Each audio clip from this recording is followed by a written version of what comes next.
Lucky winner 11 K Prasad, 9th class, ZPH school, Kothapeta, Yalamanchili. Hi friends, అందరికీ నమస్తే. Welcome to our lovely channel Smart studio.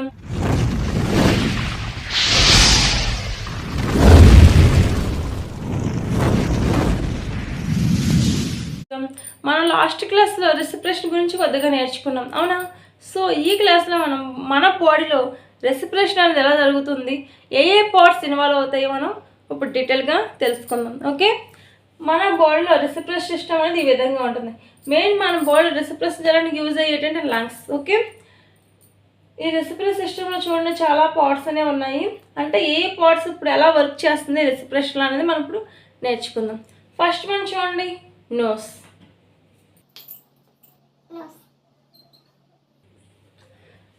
మన బాడీలో 5 sense organs ఉంటాయని మనం లోయర్ క్లాస్ నుంచి నేర్చుకుంటాం, అవునా? సో అందులో మన నోస్ కూడా ఒక సెన్స్ ఆర్గన్.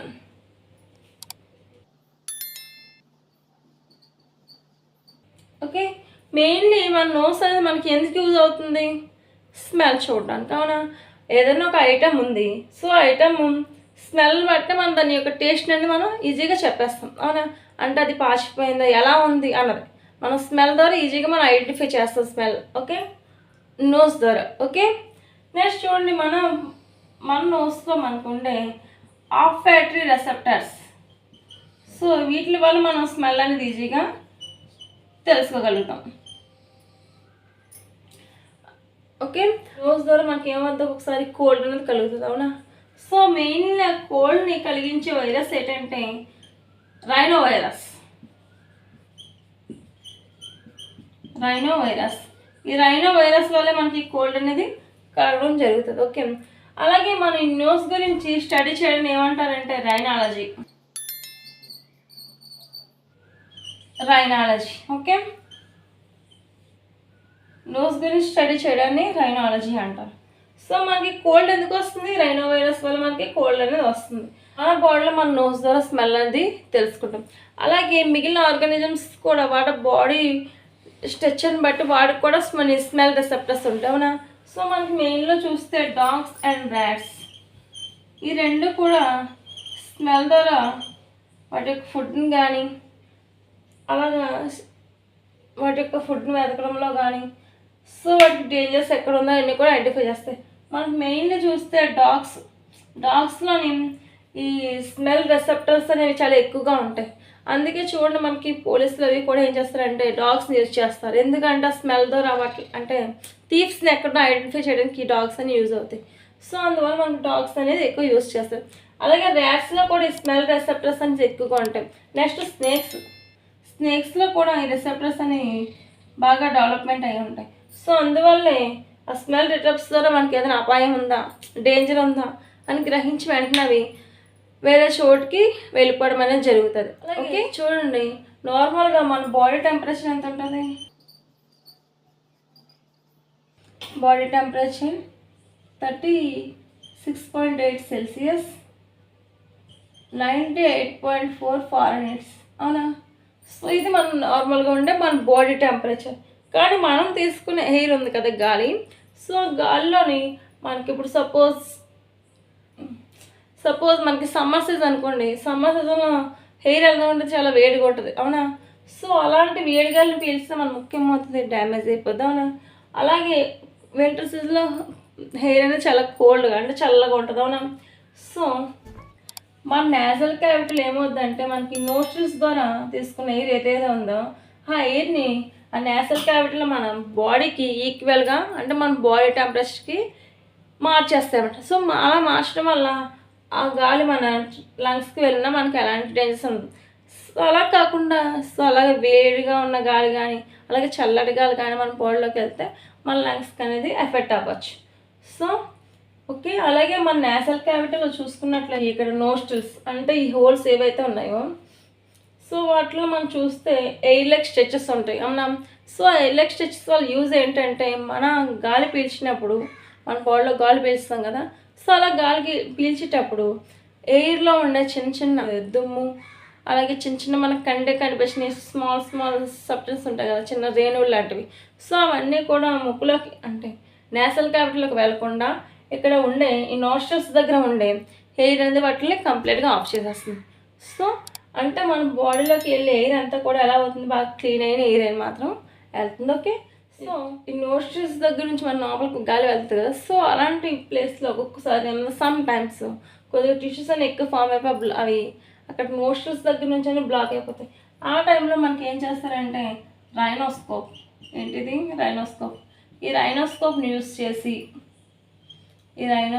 యూస్ చేసి మన నోస్లో ఉన్న టిష్యూస్ని రిమూవ్ చేయడానికి యూజ్ అవుతుంది. అంటే ఇది కంప్లీట్గా నోస్ సంబంధించిన ఇన్ఫర్మేషన్. ఓకే, ఇప్పుడు మనకి నెక్స్ట్ నోస్ట్రల్స్ నుంచి నేసల్ క్యావిటీలోకి వెళ్తుంది.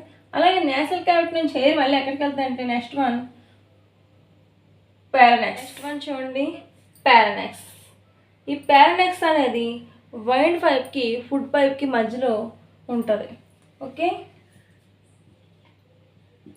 విండ్ పైప్ ఓకే, అలాగే ఫుడ్ పైప్, ఈ రెండింటికి మధ్యలో ఈ పారానెక్స్ అనేది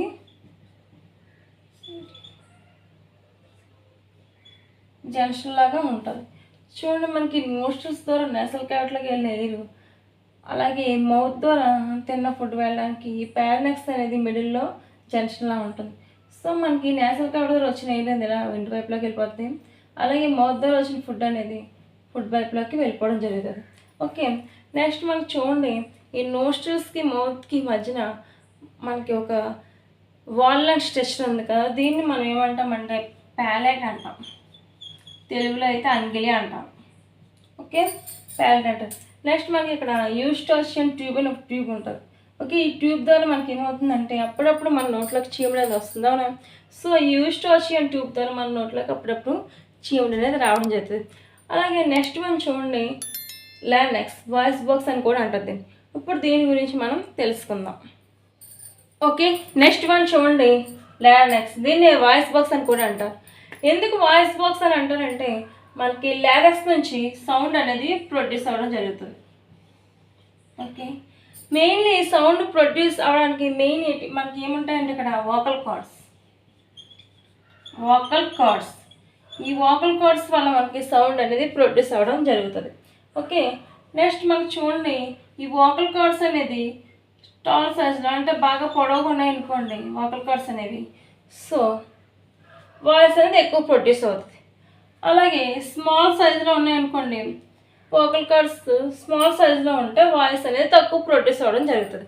సో మనకి మేల్లో చూసినట్లయితే ఇన్ మేల్స్లో ఈ వోకల్ కార్డ్స్ అనేవి చాలా పొడవుగా ఉంటాయి. సో అందుకే మేల్స్ యొక్క వాయిస్ అనేది చాలా ఎక్కువగా వస్తుంది అన్నమాట. అలాగే నెక్స్ట్ వన్ ఫీమేల్, ఈ ఫీమేల్ ఈ వోకల్ కార్డ్స్ అనేవి స్మాల్ సైజులో ఉంటాయి.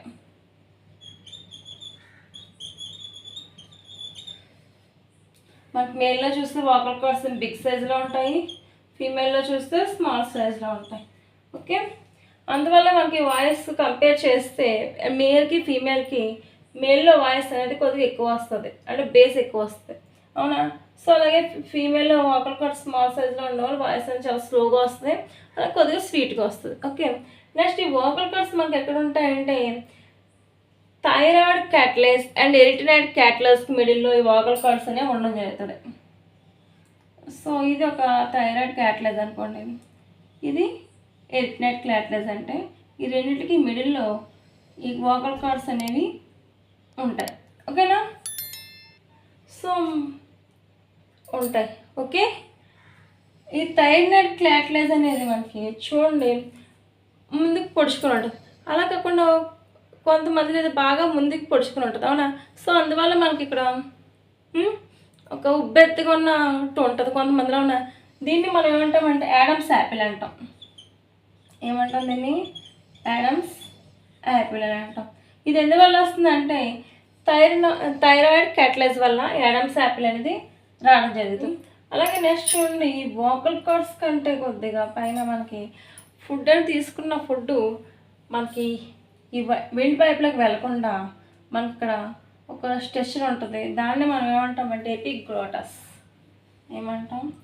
ఎపిగ్లోటస్. ఎపిగ్లోటస్. ఈ ఎపిగ్లోటస్ దీన్ని తెలుగులో కొండ నాలుక అని కూడా అంటారు. ఓకేనా? సో ఈ ఎపిగ్లోటస్ ఉండడం వల్ల మనకి ఏమవుతుందంటే ఇక్కడ మౌత్ నుంచి వచ్చిన ఫుడ్ అంతా కూడా ఈ విండ్ పైప్లోకి వెళ్ళకుండా ఇది అడ్డేస్తుంది అనమాట. సో అంటే అక్కడ క్యాప్లా పనిచేస్తుంది అనమాట. సో మనం ఎప్పుడైతే ఫుడ్ తీసుకున్నా అలాగే వాటర్ తీసుకున్నప్పుడు కూడా ఈ ఎపిగ్లోటస్ వైండ్ పైప్ని క్లోజ్ చేస్తుంది. క్లోజ్ చేయడం వల్ల ఏంటంటే ఫుడ్ కానీ వాటర్ కానీ ఈ విండ్ పైప్లోకి వెళ్ళకుండా ఉంటుంది అనమాట. సో సమ్ టైమ్ ఒక్కొక్కసారి ఏమవుతుందంటే ఆ వైండ్ పైప్ ఎప్పుడైనా ఎపిగ్లోటస్ ఎప్పుడైనా ఓపెన్లో ఉన్నప్పుడు మన ఫుడ్ పార్టికల్స్ ఏమైనా మనకి వైండ్ పైప్లోకి వెళ్ళినా అప్పుడు మనకి ఏమవుతుందంటే పలమారుతుంది. అవునా? పలమారింది అంటాం కదా.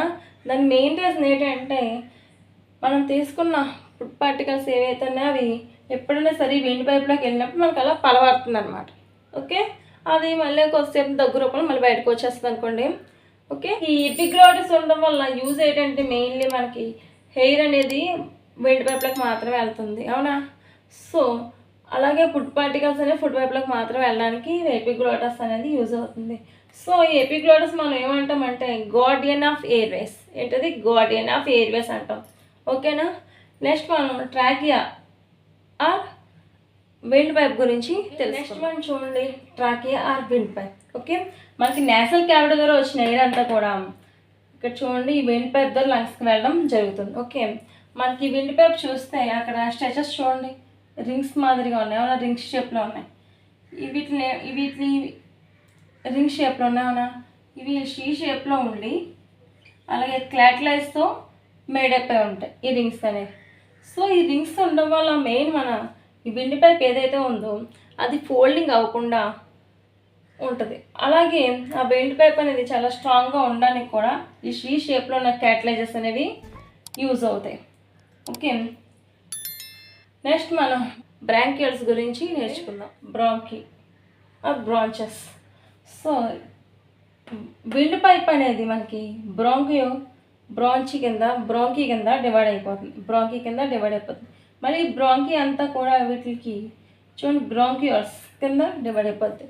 ఫర్ ఎగ్జాంపుల్ మనం ట్రీ తీసుకుంటే ట్రీ అండ్లో బ్యాంక్స్ అనేవి ఎలా డివైడ్ అయిపోతాయో సో అలాగే మనకి ఇక్కడ బ్రాంకీ నుంచి బ్రాంకియల్స్ కింద డివైడ్ అవుతుంది. సో ఈ బ్రాంకియల్స్ చివర మనం చూస్తే ఒక బెల్ లైక్ స్ట్రెచెస్ ఉన్నాయి కదా, వీటిని ఆల్వోలీ అంటారు. బెలూన్ లైక్ స్ట్రెచెస్ వీటిని ఏమంటున్నాం మనం? ఆల్వోలీ అంటున్నాం. ఓకే, ఇవి చూడడానికి బెలూన్ షేప్లో ఉన్నాయి. అవునా? సో ఈ ఆల్వీ వల్ల మనకి main CO2 and O2 gas అని ఎక్స్చేంజ్ అనేది ఎక్కడ జరుగుతుందంటే ఈ ఆల్వోలీలో ఈ CO2 O2 గ్యాస్ చేంజెస్ అనేది జరుగుతూ ఉంటుంది. ఓకే, ఇది ఒక ఆల్వోలీ అనుకుంటే సో మనకి ఇది ఆల్వోలీ. ఓకే, ఇది బ్లడ్ సెల్స్, బ్లడ్ వెజెస్. ఈ బ్లడ్ వెజెస్లోని బ్లడ్ అంతా కూడా ఫ్లో అవుతూ ఉంటుంది కదా. సో ఇలా బ్లడ్ ఫ్లో అయినప్పుడు మనకి ఈ ఆల్వోలీ నుంచి O2 అంతా కూడా ఈ బ్లడ్ వెజెస్లోకి అలాగే ఈ బ్లడ్ వెజెస్లో ఉన్న CO2 అనేది ఆల్వోలోకి ట్రాన్స్ఫర్ అవుతుంది. ఇది ఎక్కడ జరుగుతుంది ప్రాసెస్ అంతా అంటే ఆల్వోలీలో జరుగుతుంది. ఓకేనా? చూడండి మన నేసల్ క్యావిటీ ద్వారా వచ్చిన ఎయిర్ అంతా కూడా వైండ్ పైప్కి వెళ్తుంది. వైండ్ పైప్ నుంచి మళ్ళీ బ్రాంచియల్స్ నుంచి బ్రాంకియల్స్, అలా బ్రాంకియల్స్ ఎండింగ్లో ఉన్న బెల్ లైక్ స్ట్రెచెస్ అని ఆల్వోలోకి వెళ్తుంది. సో ఈ ఆల్వోలోకి వెళ్ళిన ఎయిర్ మనం తీసుకునే గాలిలో ఏమంటుంది? ఆక్సిజన్ ఉంటుంది కదా. సో ఆక్సిజన్ అంతా కూడా ఆల్వోలోకి వెళ్ళినప్పుడు ఆల్వోలీ యొక్క స్ట్రెచ్ ఈ విధంగా ఉంటుంది. సో ఆల్వోలోకి వెళ్ళినప్పుడు ఆల్వోలో ఉన్న O2 అంతా కూడా ఈ బ్లడ్ వెజెస్లోకి వెళ్ళిపోతుంది. అలాగే బ్లడ్ వెజెస్లో ఉన్న CO2 అంటే ఆల్వో ద్వారా వచ్చి మళ్ళీ ఈ ఆల్వోలీ ద్వారా బ్రాంకియల్స్ బ్రాంచి వైండ్ పైప్ అలా మళ్ళీ నేసల్ క్యావిటీ ద్వారా అవుట్ సైడ్కి రావడం జరుగుతుంది. సో ఈ ప్రాసెస్ అనేది మనకి కంటిన్యూగా జరుగుతూ ఉండే ప్రాసెస్. అవునా? సో ఇది ఎక్కడా కూడా ఆగదు. అవునా? మనకి నిరంతరం జరుగుతూ ఉండే ప్రాసెస్ ఈ రెస్పిరేషన్ అనేది. అవునా? ఈ రెస్పిరేషన్ జరుగుతూ ఉంటేనే కదా మనం హెల్తీగా ఉంటాం. అలాగే మనకి మన బాడీలో జరిగే అన్ని యాక్టివిటీస్ జరుగుతూ ఉంటాయి. ఓకే, ఈ రెస్పిరేషన్ ద్వారా మనకి అలాగే మన బాడీలో ఉన్న ఫుడ్ పార్టికల్స్ అన్నీ కూడా డివైడ్ అవ్వడానికి మనకి ఎనర్జీ రావడానికి కూడా రెస్పిరేషన్ అనేది చాలా యూజ్ అవుతుంది. ఓకే, నెక్స్ట్ వన్ చూడండి లంగ్స్. ఇప్పుడు లంగ్స్ గురించి తెలుసుకుందాం. నెక్స్ట్ వన్ చూడండి లంగ్స్. మనకి లంగ్స్ చూస్తే మన బాడీలో ఈ షేప్లో ఉంటాయి. ఓకే, ఈ లంగ్స్ అనేవి 2 లేయర్స్తో మేడప్ అయి ఉంటాయి. వాటిని 2 లేయర్స్తో మేడప్ అయి ఉంటాయి మన లంగ్స్ అని. వాటిని ఏమంటారంటే విస్కల్ లేయర్స్ అంటారు. ఓకే, అలాగే మన లంగ్స్ గురించి స్టడీ చేయడాన్ని ఫ్యూనాలజీ అంటారు. ఏమంటారు? ఫ్యూనాలజీ అంటారు. అలాగే స్టడీ చేసే డాక్టర్ని ఫ్యూనాలజిస్ట్ అంటారు.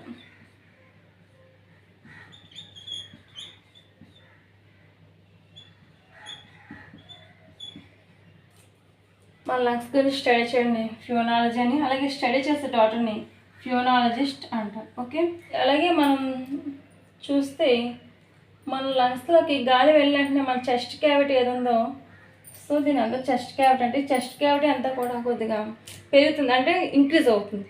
అలాగే మనం గాలి వదిలేసినట్టు చెస్ట్ క్యావిటీ కొద్దిగా డిస్క్రీజ్ అవుతుంది. ఓకే, నెక్స్ట్ మనం ఇప్పుడు ఈ రెస్పిరేషన్లో వచ్చే కొన్ని డిసీజెస్ గురించి తెలుసుకుందాం. మన లంగ్స్కి వచ్చే డిసీజుల్లో ఒకటి ఆస్మా గురించి తెలుసుకుంటాం. సో ఈ ఆస్మా అనేది మనకి ఏ వయసులో ఉన్నా సరే, ఏ ఏజ్లో ఉన్నా సరే రావచ్చు. ఓకే, దీనికి మెయిన్లీ మనకి రీజన్స్ ఏంటంటే అది పేరెంట్స్ నుంచైనా రావచ్చు. ఓకేనా, అలాగే జెనెటిక్స్ సంబంధించిన అంటే జన్యుపరమైన ఏమన్నా లోపాల వల్ల కూడా, అంటే జెనెటిక్స్ సంబంధించిన సమస్యల ద్వారా కూడా మనకి ఈ ఆస్తమా రావచ్చు. అలాగే ఎన్విరాన్మెంట్ ద్వారా కూడా మనకి ఈ ఆస్తమా అనేది రావచ్చు. మనం వింటర్ సీజన్లో చూస్తే చాలా చల్లటి గాలి వస్తుంది. సో అలాంటి చల్లటి గాలి తీసుకున్న కొంతమందికి చాలా ఇబ్బందికరంగా ఉంటుంది.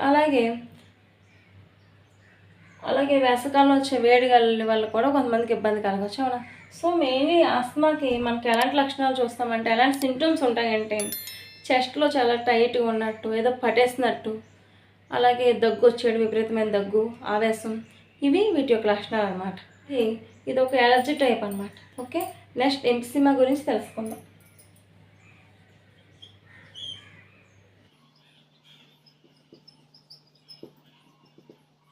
ఎంఫిసిమా ఇది మెయిన్లీ ఇప్పుడు ఆల్వలి చెప్పుకున్నాం కదా మనం ఇందాక క్లాస్లోని, చెప్పుకున్న ఆల్వలి.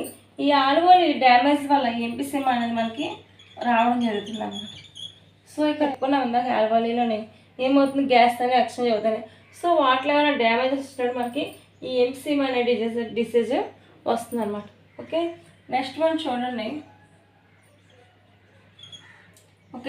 చూడండి ఎపీనా. సో ఈ ఎపీనా అంటే మెయిన్లీ ఇది మనకు ఒక్కసారి నిద్రలో ఉన్నప్పుడు మన ఊపిరి ఆగిపోతూ ఉంటుంది. అవునా, అంటే అందరికీ కాదు, కొంతమంది అలా జరుగుతూ ఉంటుంది. అవునా, సో ఆ స్టేజ్ని మనం ఏమంటే ఎపీనా అంటాం. ఇది నిద్రలో ఒక్కొక్కసారి మనకు ఊపిరి ఆగిపోయినట్టు ఉండటం, వెంటనే మనం లేచి ఒకేసారి ఊపిరి ఆడలేదని ఫీల్ అవుతాం చూస్తామా. సో ఈ డిసీజెస్ అనమాట ఎపీనా. సో దీనివల్ల ఏంటంటే మనకి నిద్రలో ఒకసారి బ్రీతింగ్ అనేది ఆగిపోతూ ఉంటుంది. నెక్స్ట్ వన్ చూడండి లంగ్ క్యాన్సర్. మనకి లంగ్స్ అనేవి షేప్లో ఉంటాయి. మనం తీసుకునే ఎయిర్లో 21% ఆక్సిజన్ ఉంటుంది. ఓకే, అంటే మనం 100% ఎయిర్ తీసుకుంటే ఈ 100%లో 21% మాత్రమే ఓటు ఉంటుంది. అలాగే CO2 అనేది 0.03% ఉంటుంది. సో మిగిలిన గ్యాస్ అంతా కూడా మన బాడీకి యూజ్ అయ్యే గ్యాసెస్ ఏం కాదు. సో ఈ 100%లో 21% ఆక్సిజన్ ఉంటుంది, 0.03% CO2 ఉంటుంది. సో మిగిలిన గ్యాసెస్ అన్నీ కూడా మన బాడీకి అవసరమైనవి కాదు కదా, కానీ మనం తీసుకునే గాలి ద్వారా అవి మన లంగ్స్కి వెళ్తాయి. సో లంగ్స్కి వెళ్ళినప్పుడు ఏమైనా డేంజరస్ గ్యాస్ ఉన్నప్పుడు వాటి వల్ల మన లంగ్స్ అనేవి ఎఫెక్ట్ అవుతాయి. ఓకేనా, ఎఫెక్ట్ అవుతాయి. మెయిన్గా లంగ్ క్యాన్సర్కి మనం సింటమ్స్ ఏముంటాయంటే దగ్గు, ఆవేశం, అలాగే మనం దగ్గుతున్నప్పుడు ఒకసారి మన నోట్లో నుంచి బ్లడ్ పడడం కూడా జరుగుతూ ఉంటుంది. సో ఈ లంగ్ క్యాన్సర్ ఒకసారి బోన్కి కూడా స్ప్రెడ్ అయ్యే అవకాశం ఉంటుంది. బోన్స్ కూడా స్ప్రెడ్ అయ్యి బోన్స్ అనేవి కూడా డ్యామేజ్ అయ్యే అవకాశం ఉందన్నమాట. సో అలాగే ఒక్కొక్కసారి పిట్స్ అనేవి కూడా రావచ్చు. ఓకే, ఈ లంగ్స్ అనేవి ఇన్ఫెక్ట్ అవ్వడం వల్ల లంగ్స్ అనేది డ్యామేజ్ అయిపోయి డ్యామేజ్ అయిపోతాయి. మనం తీసుకునే గాలిలో 21% O2 అండ్ 0.03 అనేది CO2 ఉంటుంది కదా. మిగిలిన గ్లాసెస్ అంటే CO కానీ ఇలా సమ్ గ్లాసెస్ వల్ల మన గ్లాసెస్ అనేవి డ్యామేజ్ అయ్యే అవకాశం ఉంది. ఓకే, ఇది లంగ్ క్యాన్సర్ గురించి.